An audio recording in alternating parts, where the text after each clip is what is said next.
Akkam jirtan kabajamtootaa fi daawwattoota keenya oduu guyyaa irraa isin dhageessifna oduu waliin ana Faisal Jibril.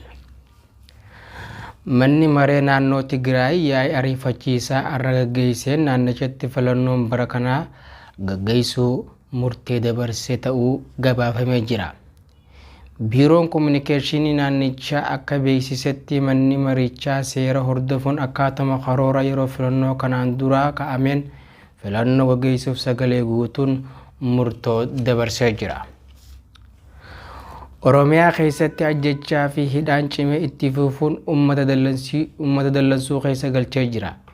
Kanaan wal qabachuun xiinxalaan siyaasaa fi hayyuun Oromoo Obbo Jawaar Mohaammed pirezidaantii naannoo Oromiyaaf dhaamsa dhaamanii jiru. Ajjechaa fi hidhaa gidiraan Oromiyaa keessatti raawwatamaa jiru dhaabsisi jechuun dhaamaniif jiru. Mana marii federeeshinii aangoo mootummaa hanga dhibeen COVID-19 darbuutti dheereessuu paartiileen siyaasaa mormanii jiru.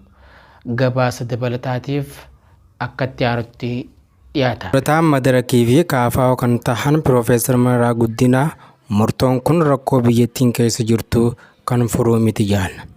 Piroofeesar Mararaan akka madarakiitti rakkoo biyya kanaaf furmaata ta'uu danda'a kan jennee barreeffama fuula torba qabu mootummaaf dhiyeessinee deebii tokkollee nuuf hin kennine jedhan. Amma karaan deemamaa jiru sirrii miti. Hiikaa seeraa fi heeraan taphatamaa jira. Rakkoon guddaan ammoo rakkoo siyaasaati. Isa yoo hin hiikne eessayyuu gahuu hin dandeenyu jedhan. Mootummaa keessaas paartii mormituu keessaas walitti dhufnee qaamni siyaasaa biyyaa sochii boordii filannoo raayyaa ittisa biyyaa fi kan to'achuu danda'u jiraatu irra jira kan jedhan Piroofeesar Mararaan dhaabbata tokko qofaaf yeroo dabaluun furmaataa miti jedhan. Murtoo manni maree federeeshinii erga dhibeen kooronaavaayirasii to'atamuun mirkanaa'e filannoo gaggeessuuf ji'oota 9 hanga waggaa tokko barbaachisa jedhe irratti Piroofeesar Mararaan ji'a 6 gahaadha jedhan. Hayyuu dureen Abaa Obbo Daawit Ibsaa koreen dhimma heera qulqulleessuuf hojjechaa ture bu'uura seeraa isaaniif eeyyamuu hin qabu jedhan. Sababni isaas qaamni heera jedhame irratti wal dhabees wal falmees hin jiru. Kanaaf aangoo heera osoo hin qabatin dhimmicha mana maree federeeshiniif dabarsuun bu'uura heeraa hin qabu ture jedhan. Obbo Daawit kan fudhatame murtoo siyaasaati malee kan heeraa miti jedhan. Mana maree federeeshinii sanuma mirkaneessuun umurii isaaniif paarlaamaatti kan dheereessee jedhan. Obbo Daawit sababa kooronaavaayirasiin filannoo rakkoo keessa galee jiru jedhan. Kanaaf fulbaana keessa aangoo mootummaa amma jiru waan xumuramuuf rakkoo keessa galanii jiru jedhan. Kanaaf furmaata kan jennee kallattii garagaraan dhiyeessinerraa kan jedhan Obbo Daawit sun fudhatama osoo hin argatin amma qofummaa isaanii dhimma isaanii irratti murteessuu isaanii hin fudhannu jedhan. Kanaaf rakkoo amma jiru irratti rakkoo biraa dabaluun hin barbaachisu. Rakkoo itti aanee dhufuuf qaama murtoo kanaa dabarseetu itti gaafatama isaa fudhata jechuudhaan dhaamanii jiru.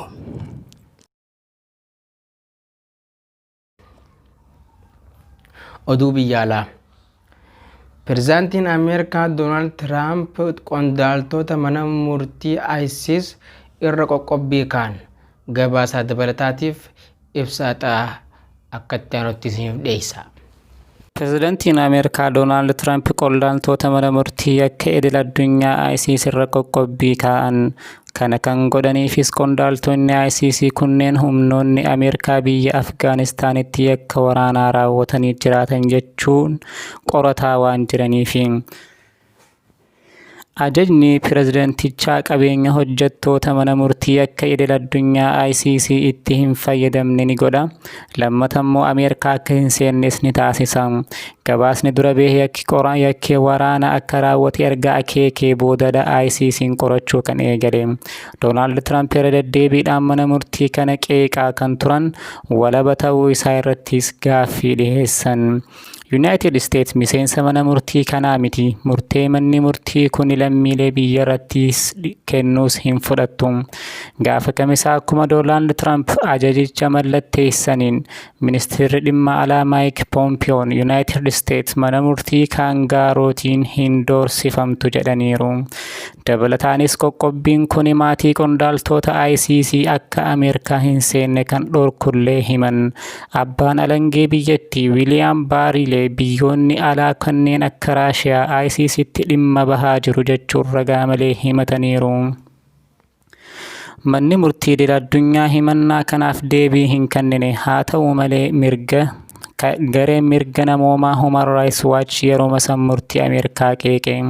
Haleellaan ICC irratti raawwate kanneen Afgaanistaan, Israa'elii fi Paalestaayinitti yakkii irratti raawwate akka haqa hin arganne dhorka jechuun Human Rights Watchitti Daayirektarri Waashingtan Andiriyaa Piraasow dubbatteetti.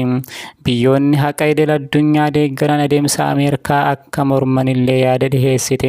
Bakka bu'oonni dhimma alaa gamtaa Awurooppaa Joosef Booriil illee manni murtichaa yakka idil-addunyaatti raawwateef haqni akka argamu gahee ol'aanaa gumaateera jechuun ibsan.